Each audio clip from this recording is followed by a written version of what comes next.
All right, Matt, thanks again for having us. This has been awesome. I'm going to go with some rapid fire questions for you here. Before you do that. Yep. There you go. All right. All right. The first one I'd like to go with is what are your tips for a new brewer? Somebody who's just starting off on homebrewing. What is the best advice you can give to them? Fermentation control. Yes. Fermentation temperature. One thing I learned very early on is anybody can make sugar. Yep. Any monkey can make wort. And yeah, you need some background, whether it's reading books or talking to brewers to come up with a good recipe. But when it comes to fermentation, that will either save your beer or kill your beer. And you want to make sure that you have a firm control on fermentation control, whether that's in a fridge with a fermentation, with a temp control. But I truly believe that fermenting your beer in a closet, just letting it go. Just yeah. letting Maybe it go. Maybe if you're using Quebec yeast, great. But yeah, I totally agree.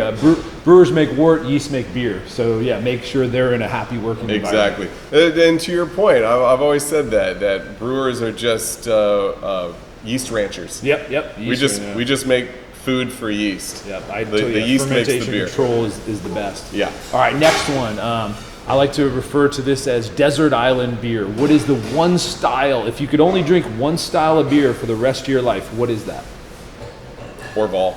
Orval. Okay. Oh yeah. Belgian Pale Ale. Belgian Pale Ale. Ah, interesting. Okay. I was in Belgium 3 years ago, and we visited the Orval Abbey. And it's way different fresh at the source than what we get here in the United States because it's had time to age. Yeah. The Brett really starts to come out, right? Yeah, and only there you can get the Orval Green, which is the super fresh, and it is more hoppy than it is anything else. You really get the hops coming out in that. And then as it ages, as the Brett kicks in, and it's evolving from where it is at the source to 5 years down the line, it's going to taste completely different. I love that beer, and if I had one beer to drink forever, it'd be Belgian Pale, particularly Orval. Yeah. Good answer. Another question for you. All right, here's there's a big divide in brewing, and I like both. But for you, West Coast IPA or Hazy IPA? West Coast all day long. West Coast all. Why do you like West Coast, other than you being here in California? Yeah. Well, I sometimes I find that hazy IPAs, once you get halfway through the glass, it starts to become a chore to finish it. I can kill a pint of West Coast easy. The dryness, yeah.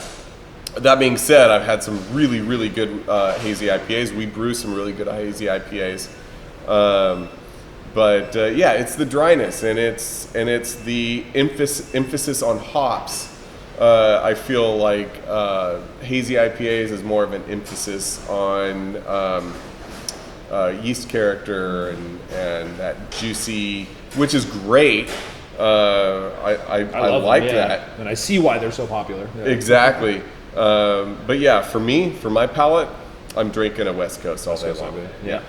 Yeah, I tend to agree. That's probably my favorite as well. Yeah. All right, here's another one for you. If you could sit and do like we're doing, have a beer discussion about a style, beer making, whatever, ingredients with one other person, dead or alive, who would it be? And what would you talk about? Boy, so Michael Jackson, before he died, visited the brewery that I used to work at, Great Basin Brewing. Okay. And he had a lot to say about our Harvest Ale and how it Is that a wet hop beer or fresh hop? No, it's actually a beer that we used local harvested ingredients. Gotcha, okay. Yeah, and he described it as Nevada in a glass. Oh wow, pretty cool. The terroir of Nevada. Yeah, and I'd love to sit and talk with him about what that meant. What that meant to him, and how that can be translated, to other locales, and I would love to do an East Bay in a glass sort of beer. Well, Matt, thanks for having us here. This has been great. The beer's amazing. I can't wait to have the recipe kit. Thanks. We're down to the bottom of the glass. Yeah, man, I'm feeling great. I love this double IPA. Cheers. Thanks for having us. Well, cheers.